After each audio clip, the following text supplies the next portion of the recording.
कालच्या लेक्चरमध्ये आपण कन्झर्वेशन ऑफ अँग्युलर मोमेंटम हा पॉइंट पाहिलेला आहे. Conservation of angular momentum. आता कन्झर्वेशन ऑफ अँग्युलर मोमेंटम मध्ये आपण सगळ्यात पहिल्यांदा स्टेटमेंट बघितलं त्याचं. कन्झर्वेशन ऑफ अँग्युलर मोमेंटमचं स्टेटमेंट काय आहे तर if external torque acting on system of interacting bodies is zero, then angular momentum of the system remain constant or get conserved. म्हणजे एखाद्या सिस्टीमवर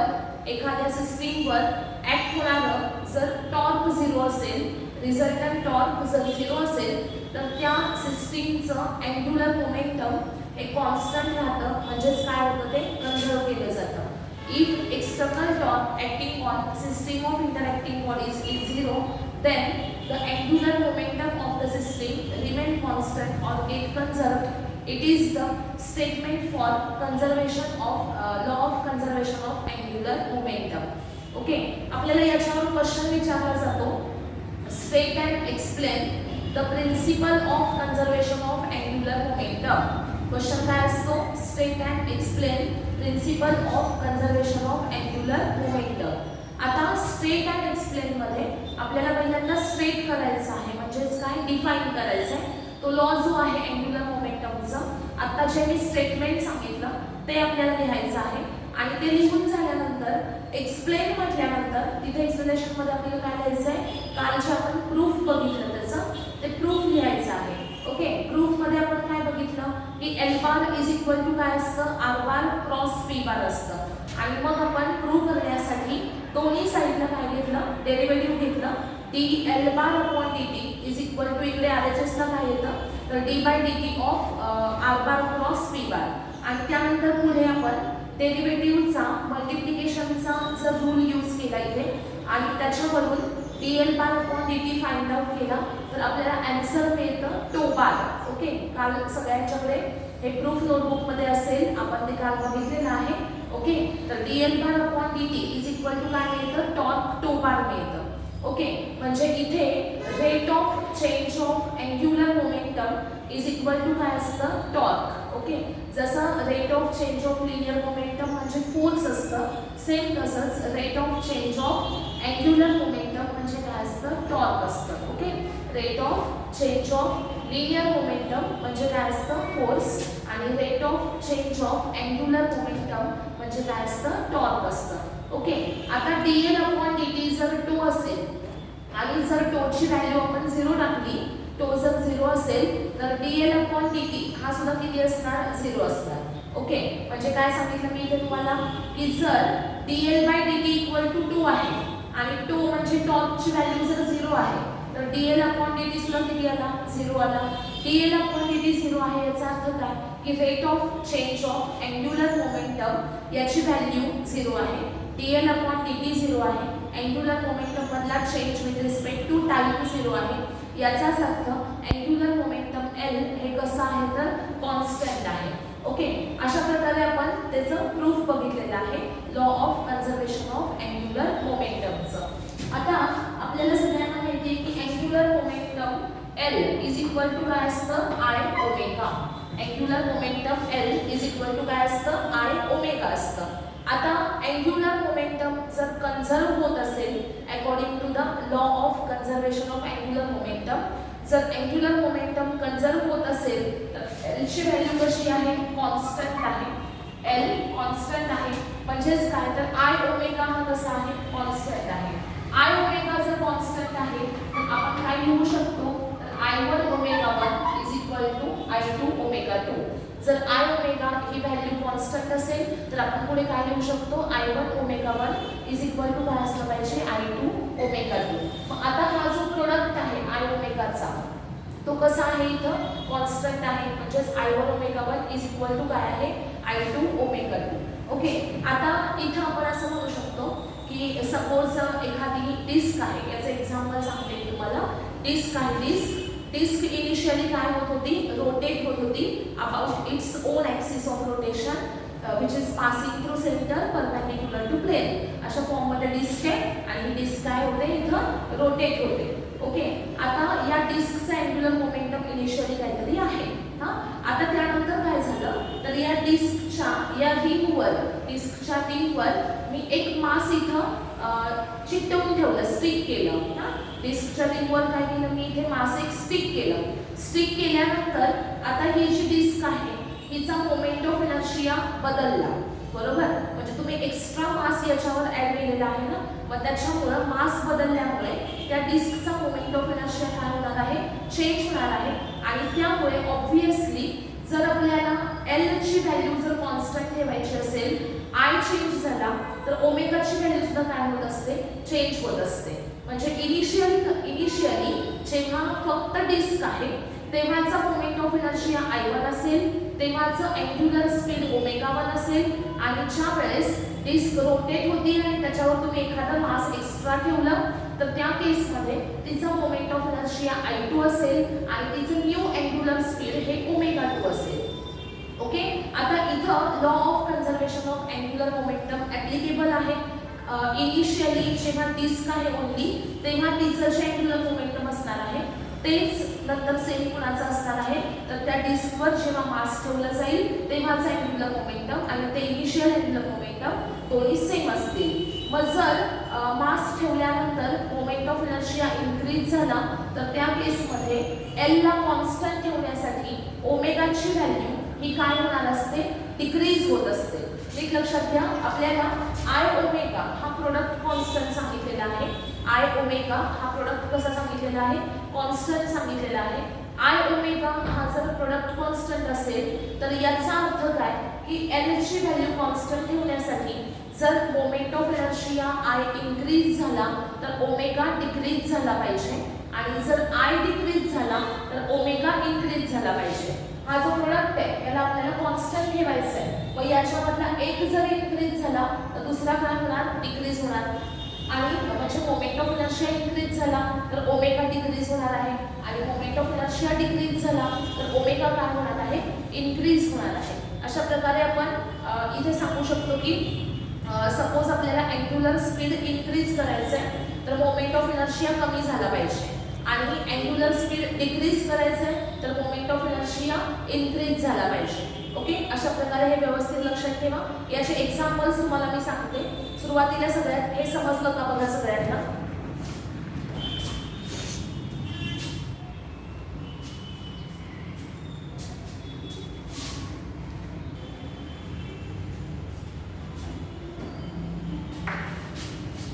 ओके. हे सगळ्यांच्या लक्षात आलेलं असेल की L equal to I omega हा प्रोडक्ट कॉन्स्टंट ठेवण्यासाठी जर ओमेगा इन्क्रीज करायचा असेल, ओमेगा इन्क्रीज करायचा असेल तर मोमेंट ऑफ इनर्शिया I हा डिक्रीज झाला पाहिजे आणि जर ओमेगाला तुम्हाला डिक्रीज करायचा आहे तर मोमेंट ऑफ इनर्शिया I जो आहे तो इन्क्रीज झाला पाहिजे. ओके. आता याचे एक्झाम्पल सांगते म्हणजे तुमच्या ते परफेक्ट लक्षात राहील बघा. एक्झाम्पल्समध्ये फर्स्ट एक्झाम्पल मी इथे घेते. फर्स्ट एक्झाम्पल बॅलेट डान्सरचं एक्झाम्पल घेऊया. Ballet dancer. बॅलेट डान्सरच्या एक्झाम्पलमध्ये बॅलेट डान्सर्स सगळ्यांना माहिती आहेत का बघा. बॅलेट डान्सर असं गोल फिरत फिरत डान्स करत असतात. बॅलेट डान्सर्स तुम्ही गुगलला सर्च केलं तरी तुम्हाला कळेल की बॅलेट डान्सर्स काय आहेत ते. ओके. तर ते बॅलेट डान्सर्स काय करतात तर गोल राऊंड घेत घेत काय करत असतात, डान्स करत असतात. तर आता याच्यामध्ये गोल राऊंड मध्ये ते मोशन मध्ये आहेत. याचा अर्थ काय की त्यांचं मोशन हे कसलं मोशन आहे, रोटेशनल मोशन आहे. मग त्यांच्याकडे जे स्पीड आहे ते कोणतं स्पीड असलं पाहिजे, angular speed. Ballot dancer rotate होत आहेत, ओके, सर्कलवर मूव्ह होत आहेत, तर त्यांच्याकडे जे स्पीड आहे ते कोणतं असेल, अँग्युलर स्पीड असेल. आता बघा बॅलेट डान्सर्सला जर स्पीड हे कमी करायचंय, बॅलेट डान्सरला स्टॉप करायचंय, मोशन काय करायचंय, स्टॉप करायचंय. ते गोल फिरतायत, खूप स्पीडनं फिरतायत आणि त्यांना त्यांचं स्पीड काय करायचंय, कमी करायचंय आणि नंतर मोशन स्टॉप करायचंय. तर त्यासाठी काय केलं जातं तर बघा बॅलेट डान्सर्स जेव्हा स्पीड कमी करायचं असेल तेव्हा काय करतील तर त्यांचे आर्म्स काय करणार आहेत, स्ट्रेच करणार आहेत आणि लेग्स सुद्धा स्ट्रेच करणार आहेत. ओके. म्हणजे बॅलेट डान्सरला जेव्हा स्पीड कमी करायचं असतं तेव्हा अशा प्रकारे आर्म्स काय केले जातात, स्ट्रेच केले जातात, लेग्स सुद्धा स्ट्रेच केले जातात. आता आर्म्स आणि लेग्स स्ट्रेच केल्यामुळं काय होतं तर बघा जेव्हा आपण बॉडी अशी स्ट्रेच करतो, स्ट्रेच केल्यानंतर बॉडीचं मास जे आहे हा सपोज ॲक्सिस ऑफ रोटेशन आपण कन्सिडर केला, आपला हा बॉडीचा काय आहे ॲक्सिस ऑफ रोटेशन आहे आणि हा मी हँड जर स्ट्रेच केला तर ॲक्सिस ऑफ रोटेशन पासून बॉडीचा मास कुठे आहे अवे आहे आणि जेव्हा आर्मची व्हॅल्यू म्हणजे ॲक्सिस पासूनचं त्या मासचं डिस्टन्स म्हणजे आर्मची व्हॅल्यू जेव्हा काय होते इन्क्रीज होते तेव्हा मोमेंट ऑफ इनर्शिया सुद्धा इन्क्रीज होत असतो, कारण moment of inertia I equal to काय असतं समेशन MI/RI स्क्वेअर किंवा आपण असं लिहितो MK स्क्वेअर. ओके, म्हणजे मास इन्क्रीज झालं मोमेंट ऑफ इनर्शिया इन्क्रीज होईल. त्यानंतर त्या ॲक्सिस ऑफ रोटेशन पासूनचं बॉडीचं डिस्टन्स मासचं डिस्टन्स हे जर इन्क्रीज झालं तरी पण मोमेंट ऑफ इनर्शिया काय होणार आहे इन्क्रीज होणार आहे. ओके, मग आता मी काय सांगितलं तुम्हाला की बॅलेट डान्सर काय करतात की त्यांचे जर त्यांनी आर्म्स आणि लेग्स अशा प्रकारे स्ट्रेच केले तर स्ट्रेच केल्यामुळं काय होतं तर ॲक्सिस ऑफ रोटेशन पासूनचं मासचं डिस्ट्रीब्युशन हे जे आहे ते अवे राहतं. अवे राहिलं सपोज मास डिस्ट्रीब्युशन अवे आहे ॲक्सिस ऑफ रोटेशन पासून तर त्या केसमध्ये मोमेंट ऑफ इनर्शिया जो आहे तो इन्क्रीज होतो. मोमेंट ऑफ इनर्शिया इन्क्रीज झाला की ऑटोमॅटिकली ओमेगाची व्हॅल्यू काय होते डिक्रीज होते, कारण आपल्याला इथे कॉन्स्टंट काय ठेवायचं असतं एल. एल म्हणजेच काय अँग्युलर मोमेंटम, म्हणजे अँग्युलर मोमेंटम एल कॉन्स्टंट ठेवण्यासाठी जर आपल्याला बॅलेट डान्सरला ओमेगा जर डिक्रीज करायचा आहे स्पीड जर कमी करायचा आहे ओमेगा डिक्रीज करायचा आहे तर त्या केसमध्ये मोमेंट ऑफ इनर्शिया I जो आहे तो काय झाला पाहिजे इन्क्रीज झाला पाहिजे. जर ओमेगा डिक्रीज करायचा असेल तर मोमेंट ऑफ इनर्शिया I जो आहे तो काय झाला पाहिजे इन्क्रीज झाला पाहिजे.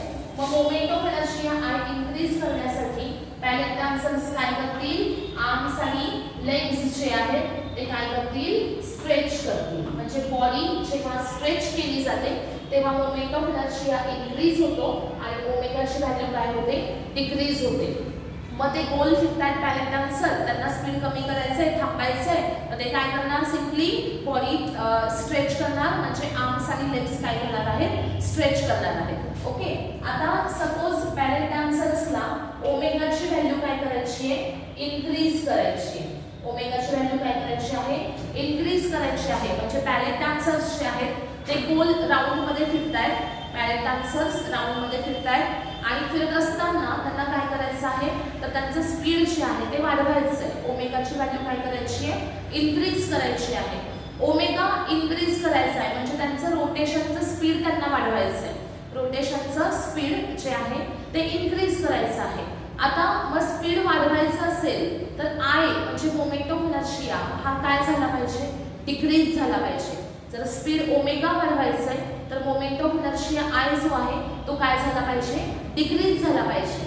बघा मगाशी बॉडी जर स्ट्रेच झाली तर त्याच्यामुळे मोमेंट ऑफ इनर्शिया इन्क्रीज झाला होता. मग आता बॉडी स्ट्रेच करायची का फोल्ड करायची सांगा बरं मला. मोमेंट ऑफ इनर्शिया आपल्याला कमी करायचा आहे, वाढवायचा असेल तर स्ट्रेच करायची आहे. तर आता मोमेंट ऑफ इनर्शिया कमी करण्यासाठी बॉडीला काय केलं पाहिजे फोल्ड केलं पाहिजे. याचाच अर्थ काय तर जेव्हा मोमेंट ऑफ इनर्शिया कमी करायचा असेल तेव्हा एक लक्ष द्या, आता मगाशी आपण हात असे ठेवले स्ट्रेच केले तर असं केल्यामुळं काय झालं की स्पीड कमी झालं कारण मोमेंट ऑफ इनर्शिया वाढलेला होता. आता असे जे हँड्स होते ते मी हे बॉडी जवळ आणणार. बॉडी जवळ जर मी हँड्स आणले तर काय होणार आहे तर ॲक्सिस ऑफ रोटेशन पासून मास जे आहे ते क्लोज आहे. कसं आहे ॲक्सिस ऑफ रोटेशन पासून मासचं डिस्ट्रीब्युशन क्लोज आहे आणि त्याच्यामुळं मोमेंट ऑफ इनर्शियाची व्हॅल्यू काय होणार आहे डिक्रीज होणार आहे. ॲक्सिस ऑफ रोटेशनच्या जर क्लोज डिस्ट्रीब्यूट झालेला असेल मास तर त्या केसमध्ये काय होणार आहे बघा मोमेंट ऑफ इनर्शियाची व्हॅल्यू डिक्रीज होणार आहे. मग मोमेंट ऑफ इनर्शिया डिक्रीज झाला की अँग्युलर स्पीड ओमेगा जी आहे ते काय होणार आहे इन्क्रीज होणार आहे. ओके, मग आता ओमेगा इन्क्रीज करण्यासाठी मोमेंट ऑफ इनर्शिया I जो आहे तो काय झाला पाहिजे डिक्रीज झाला पाहिजे आणि आर्म्स आणि लेग्स काय झाले पाहिजे फोल्ड. आर्म्स आणि लेग्स काय केले पाहिजे फोल्ड केले पाहिजे. फोल्ड करायचे म्हणजेच काय तर त्या बॉडीच्या जवळ आणायचे. ओके, फोल्ड करायचे म्हणजे काय बॉडीच्या क्लोज आणायचे. जेव्हा आपले बॉडी पार्ट्स हे बॉडीच्या क्लोज असतात तेव्हा स्पीड इन्क्रीज केलं जातं आणि जेव्हा बॉडी पार्ट्स अवे असतात तेव्हा स्पीड डिक्रीज केलं जातं. ओके, आता बॅलेट डान्सरचं तुम्ही गुगलला सर्च करा, त्यांचा डान्स कसा असतो आणि मग त्यावेळेस तुमच्या लक्षात येईल की ते मध्येच हात स्ट्रेच करतात, लेग स्ट्रेच करतात, मधूनच ते हँड्स आणि लेग्स फोल्ड करतात. मग असं का करत असतात? तर जेव्हा स्पीड वाढवायचं तेव्हा फोल्ड करायचं, जेव्हा स्पीड कमी करायचं तेव्हा स्ट्रेच करायचं.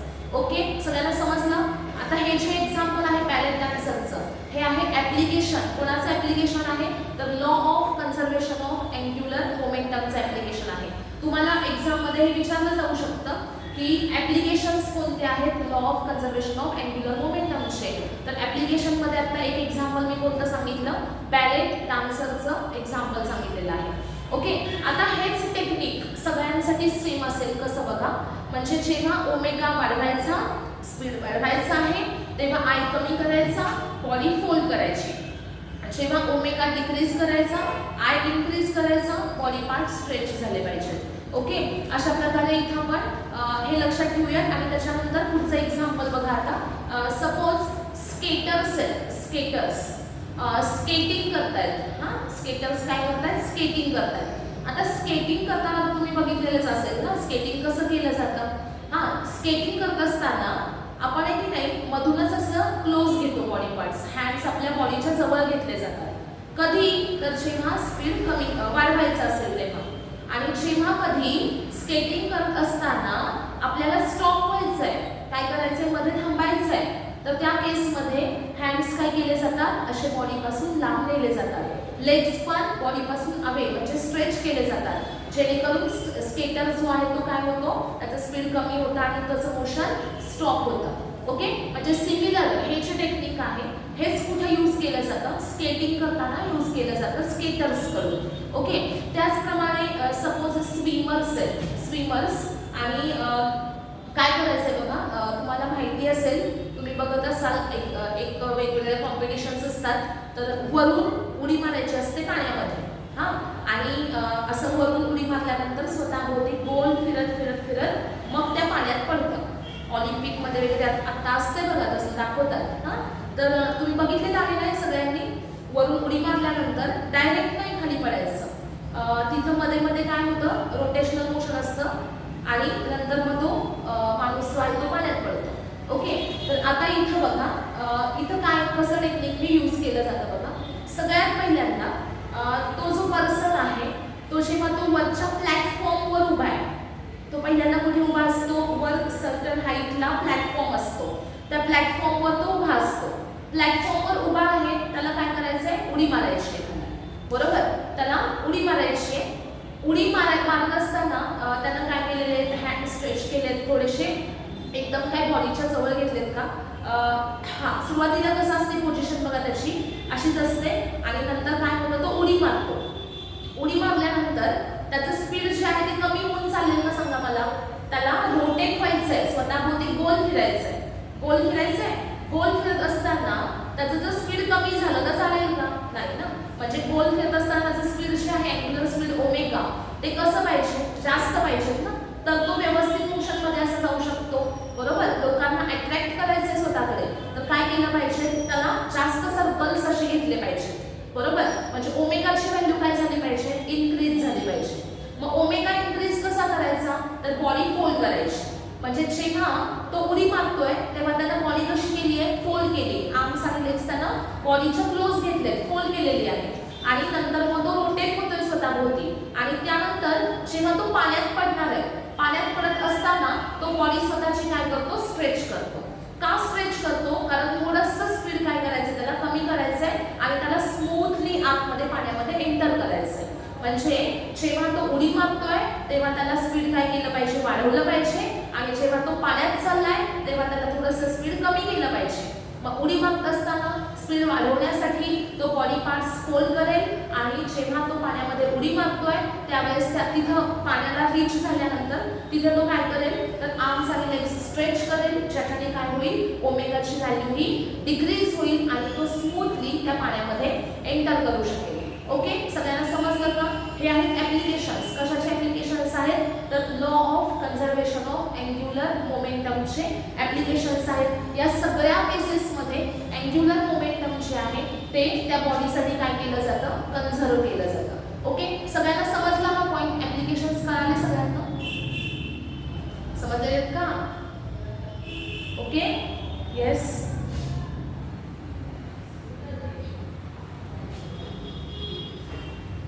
ओके, आता इथं आपण अँग्युलर मोमेंटम हा जो पॉइंट आहे हा कंप्लीट केला आहे. त्याच्यानंतर पुढचा आपण पॉइंट बघणार आहोत तो म्हणजे आहे आता या पॉइंटवर जे एक्झाम्पल्स येतात की नाही, त्या एक्झाम्पल्स मध्ये आपल्याला मोस्टली हे रिलेशन वापरावं लागतं. कोणतं relation? I1 omega 1 is equal to I2 omega 2. हे रिलेशन आपल्याला मोस्टली बऱ्याच एक्झाम्पल्स मध्ये वापरावं लागणार आहे.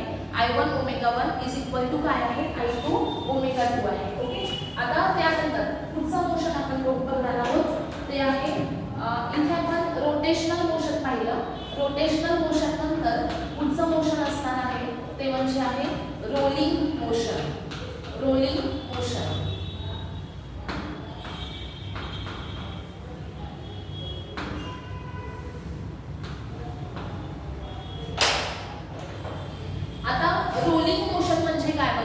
सिंपल एक्झाम्पल सांगते, तुमच्या लक्षात येईल. सपोज एखादा बॉल आहे आणि तो बॉल एखादा सरफेस आहे.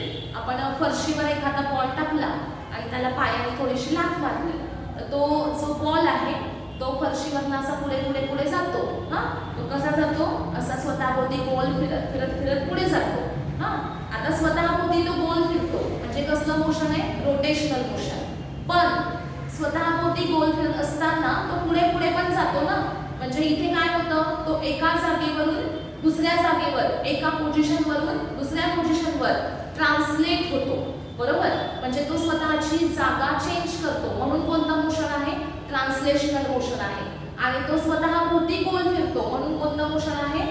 रोटेशनल मोशन आहे. म्हणजे इथे त्या बॉलचं मोशन जे आहे ते कोणतं मोशन आहे? रोलिंग मोशन आहे. कसलं मोशन आहे? Rolling motion. रोल होणं म्हणजे काय?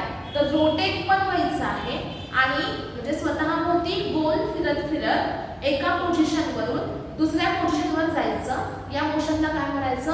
Rolling motion. म्हणजे रोलिंग मोशन जे आहे हे कॉम्बिनेशन आहे. कोणाचं कॉम्बिनेशन आहे? तर रोटेशनल मोशन आणि ट्रान्सलेशनल मोशन या दोन मोशन्सचं कॉम्बिनेशन म्हणजे कोणतं मोशन आहे? Rolling motion. ओके, तर आपण इथे बघूया रोलिंग मोशन म्हणजे काय असेल? Combination of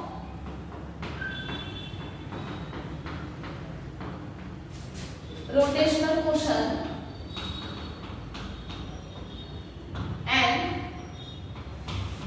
and translational motion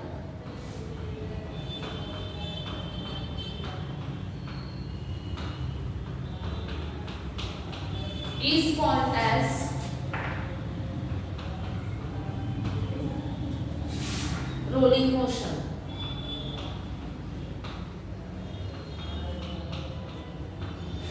Combination of rotational motion and translational motion is called as the rolling motion. rolling motion मध्ये काय येणार आहे? तर रोटेशनल मोशन पण आहे आणि प्लस कोणतं मोशन आहे? तर ट्रान्सलेशनल मोशन आहे. बॉडी रोटेट पण होते आणि ट्रान्सलेट पण होते. याला म्हणायचं कसलं मोशन? Rolling motion. ओके, आता जेव्हा एखादी स्फेरिकल ऑब्जेक्ट आहे, कोणताही स्फेरिकल ऑब्जेक्ट आहे, मग आता रोल कोण होऊ शकतं? तर कोणताही स्फेरिकल ऑब्जेक्ट जो असतो तो रोल होऊ शकतो. म्हणजे इथं स्फेरिकल ऑब्जेक्ट मध्ये कोण ऑब्जेक्ट आले? रिंग. रिंग रोल होऊ शकते. सिमिलरली डिस्क आहे, डिस्क पण काय होते? रोल होते. त्यानंतर पुढे आहे सॉलिड स्पियर. सॉलिड स्पियर तो पण रोल होऊ शकतो. त्यानंतर हॉलो स्पियर. त्यानंतर आहे सॉलिड सिलेंडर आणि हॉलो सिलेंडर. हे एवढे ऑब्जेक्ट 6 ऑब्जेक्ट्स जे आता मी सांगितले तुम्हाला. कोणते कोणते? Ring, disc, solid sphere, hollow sphere, solid cylinder आणि हॉलो सिलेंडर. हे 6 ऑब्जेक्ट्स जे आहेत हे काय होऊ शकतात? रोल होऊ शकतात. लक्षात काय ठेवायचं की ज्याचा स्फेरिकल शेप आहे तो ऑब्जेक्ट काय होऊ शकतो? रोल होऊ शकतो. मग आता इथं मी एक स्फेरिकल ऑब्जेक्ट घेतलेला आहे. सपोज हा सॉलिड स्पियर आहे, तर याचा इथं मी C हा सेंटर घेते. तर आता हा सॉलिड स्पियर जो आहे तो जेव्हा या सरफेस वरून काय होणार आहे? रोल होत पुढे जाणार आहे. रोल होत पुढे जाणार आहे, त्या केसमध्ये या स्फिअर मधला प्रत्येक पॉइंट, प्रत्येक पार्टिकल, या स्फिअर मधला प्रत्येक पार्टिकल हा दोन प्रकारचे मोशन परफॉर्म करेल, रोटेशनल आणि प्लस ट्रान्सलेशनल. म्हणजे या स्फिअरचं जेव्हा रोलिंग मोशन असं चालू आहे तेव्हा त्या स्फिअर मधला प्रत्येक पार्टिकल हा रोलिंग मोशन परफॉर्म करेल, बरोबर. पण त्याच्यामध्ये एकच पार्टिकल असा असेल की जो रोटेट होणार नाही, तो फक्त आणि फक्त ट्रान्सलेट होईल. ओके, या स्फिअर मध्ये सगळे पार्टिकल्स हे रोल होणार आहेत, रोटेट होणार प्लस ट्रान्सलेट होणार. प्राची आन्सर करेक्ट आहे.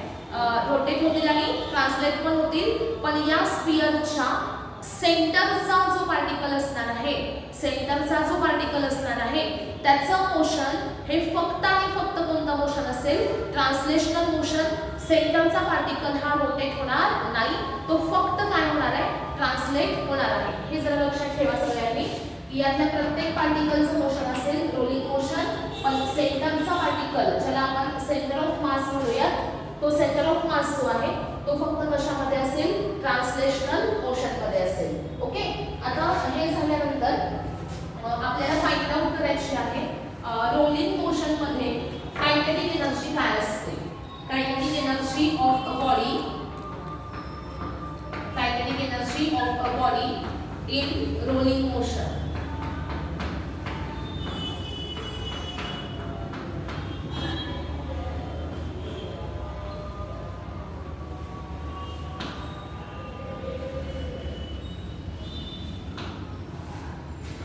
Kinetic energy of a body in rolling motion. एक बॉडी रोलिंग मोशन मध्ये आहे, तिची आपल्याला फाइंड आउट करायची आहे कायनेटिक एनर्जी. आपल्याला 3 डेरिव्हेशन्स बघायचे रोलिंग मोशन साठी.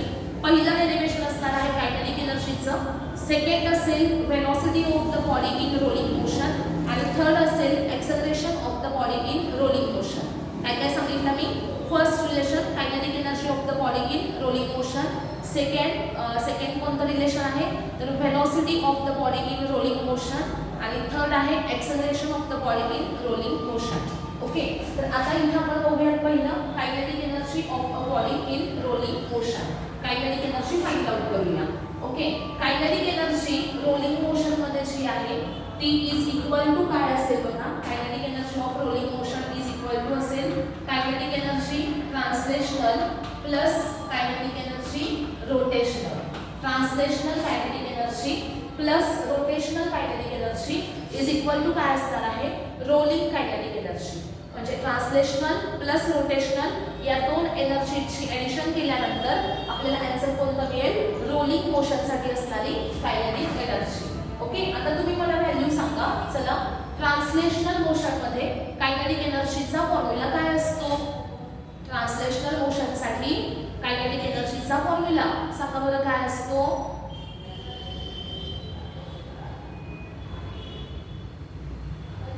Half mv square. करेक्ट. काय असतो, हाफ mv स्क्वेअर.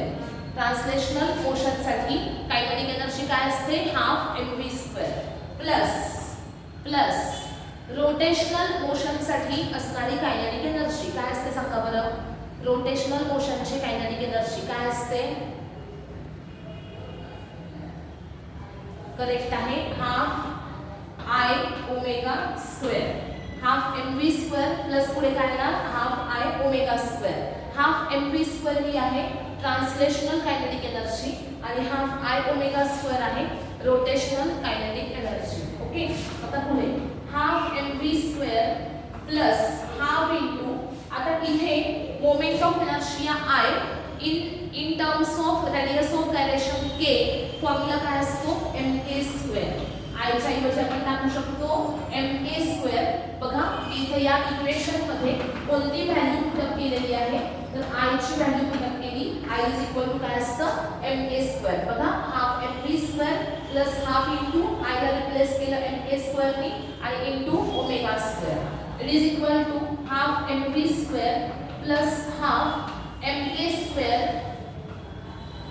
स्क्वेअर आणि इनटू ओमेगा स्क्वेअर जो आहे त्याच्यासाठी ओमेगा इज इक्वल टू काय असतं, v बाय r. ओमेगाचा फॉर्म्युला काय असतो v अपॉन r असतो. मग इथे मी टाकते v बाय r आणि ब्रॅकेटचा स्क्वेअर व्हॅल्यू पुट केलेली आहे ओमेगाची v by r. Okay, it is equal to half mv square plus half m into k square v square upon r square. Okay, बघा relation काय मिळालेलं आहे half mv square plus half ma square omega square. Omega स्क्वेअरच्या जागी आपण v square upon r square टाकला. इथपर्यंत लिहून कंप्लीट झालंय का सगळ्यांचं? लिहून झालेलं आहे का?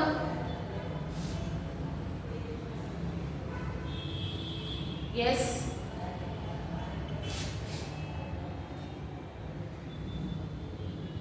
ओके, आता याच्या पुढची स्टेप बघा इथे मी वर लिहिते. आता इज इक्वल टू बघा दोन्ही मधून कॉमन काय निघेल तर हाफ mv स्क्वेअर कॉमन निघेल. काय कॉमन निघालं हाफ mv स्क्वेअर आणि ब्रॅकेट मध्ये काय राहणार आहे हाफ mv स्क्वेअर कॉमन काढला तर ब्रॅकेट मध्ये फर्स्ट टर्म मधून 1 राहिला आणि प्लस सेकंड टर्म जी आहे त्यातनं हाफ mv स्क्वेअर कॉमन काढल्यानंतर राहिलं काय तर k square upon r square. Half mv square into bracket 1 plus k square upon r square. Okay, मग kinetic energy of rolling motion formula काय मिळाला आपल्याला half mv square into bracket 1 plus k square upon r square. Okay, बघा जेव्हा आपण kinetic energy translational motion साठी काढतोय तेव्हा फॉर्म्युला घ्यायचा आहे half mv square. Rotational motion साठी फॉर्म्युला घ्यायचा हाफ i ओमेगा स्क्वेअर आणि रोलिंग मोशन साठी फॉर्म्युला कोणता घ्यायचा half mv square into 1 plus k square upon r square. Okay, आता हा फॉर्म्युला कधी यूज कराल जेव्हा एखादी बॉडी रोलिंग मोशन मध्ये आहे आणि कायनेटिक एनर्जी काढायची असेल तर कशी काढायची half mv square into 1 plus k square upon r square. आता हा जो फॉर्म्युला आहे याची कायनेटिक एनर्जी जी आहे ती डिपेंड कुणावर आहे बघा k वर डिपेंड आहे. म्हणजे रोलिंग मोशन्सची एखादी कायनेटिक एनर्जी तुम्हाला काढायची आहे, एखादी बॉडी रोल होतीये आणि तुम्हाला कायनेटिक एनर्जी फाइंड आउट करायची आहे तर ती त्या बॉडीची कायनेटिक एनर्जी डिपेंड कुणावर असणार आहे k वर डिपेंड असणार आहे. आता k म्हणजे काय तर रेडियस ऑफ गायरेशन आहे. म्हणजे रेडियस ऑफ गायरेशन वर रोलिंग मोशनची कायनेटिक एनर्जी डिपेंड आहे. Okay, kinetic energy of the rolling motion depends on the radius of the gyration. Radius of gyration वर डिपेंड असणार आहे. ओके, आता सपोज मी फर्स्ट ऑब्जेक्ट घेते ring. First object घेते इथं ring. जर रिंग मी consider केली तर रिंग साठी k इज इक्वल टू असतं r. रिंग साठी k इज इक्वल टू काय असतं r असतं. रिंग साठी k ची व्हॅल्यू r आहे आणि मग kinetic energy of rolling motion is equal to असेल half mv square into bracket 1 plus r square upon r square. It is equal to half mv square into bracket 1 plus 1 म्हणजे 2/2 mv square आलं. म्हणजे final answer आलं mv square. म्हणजे ring जर असेल तर ring साठी रोलिंग मोशनची कायनेटिक एनर्जी काय आहे mv स्क्वेअर आहे. ओके, कशी काढली समजलं. k ची व्हॅल्यू रिंग साठी r असते, k ची व्हॅल्यू r टाकली आपल्याला आन्सर किती मिळालं half mv square into 1 plus 1 म्हणजे 2/2 mv स्क्वेअर म्हणजे किती mv स्क्वेअर. ओके, समजलं का? आता त्यानंतर सेकंड ऑब्जेक्ट घ्यायचा आहे डिस्क. सेकंड ऑब्जेक्ट घ्यायचा डिस्क. सेकंड ऑब्जेक्ट डिस्क आहे. बघा डिस्क साठी k ची व्हॅल्यू काय असते r अपॉन √2. बरोबर आहे का? डिस्क साठी k ची व्हॅल्यू काय असते r/√2 असते ना. करेक्ट आहे का व्हॅल्यू? येस. आता मग kinetic energy is equal to काय असेल half mv square into 1 plus k square upon r square. हा formula 1 plus k square upon r square. Half mv square into bracket 1 plus k square करा. इथं काय येणार r square upon 2 upon r square. r square cancel झाला. Half mv square into bracket 1 plus 1 half. 1 plus equal to half mv square into 3/2 3/4 mv square 3/4 mv square. Okay, समजलं का हे सगळ्यांना? समजलंय का? येस. आता बघा, मला सांगा, हॉलो सिलेंडर आहे, हॉलो सिलेंडर. तर हॉलो सिलेंडर साठी कायनेटिक एनर्जी किती असेल? हॉलो सिलेंडर साठी कायनेटिक एनर्जी किती असेल? बोला. Hollow cylinder is same like ring and solid cylinder is same like disc. Okay, मग हॉलो सिलेंडर साठी किती येणार? mv square. करेक्ट आहे. हॉलो सिलेंडर साठी k ची व्हॅल्यू ही रिंग प्रमाणे असते, r असते, आणि त्यामुळे कायनेटिक एनर्जी रोलिंग मोशनची किती येणार? mv स्क्वेअर येणार. ओके, आणि जर तुम्ही सॉलिड सिलेंडर घेतला, सॉलिड सिलेंडर, तर सॉलिड सिलेंडर हा सिमिलर टू काय असतो? डिस्क असतो. आणि मग डिस्क साठी r/√2 ही व्हॅल्यू आहे. के ची सेम तीच कुणाला येईल? सॉलिड सिलेंडरला. आणि याची व्हॅल्यू जी आहे कायनेटिक एनर्जीची, ती डिस्क आणि सॉलिड सिलेंडर दोघांसाठी सेम असेल. किती असेल? 3/4 mv square. Okay, 3/4 mv square. आता तुम्हाला होमवर्कला क्वेश्चन घ्यायचा मी सांगते तो. होमवर्कला तुम्हाला फाइंड आउट करायचं आहे, find kinetic energy of rolling motion. Find kinetic energy of rolling motion for solid sphere and hollow sphere. Kinetic energy of rolling motion for solid sphere and hollow sphere. Solid आणि hollow दोन्ही sphere आहेत, त्या दोघांसाठी kinetic energy of rolling motion find out करायची. जमेल ना? उद्याच्या लेक्चरमध्ये मला सांगा आन्सर्स काय येत आहेत. ओके, सिंपल आहे. के ची व्हॅल्यू सॉलिड स्फिअरला किती आहे ते टाका, हॉलो स्फिअरला किती आहे ते टाका, आणि मग तुम्हाला याचा आन्सर मिळून जाईल. ओके,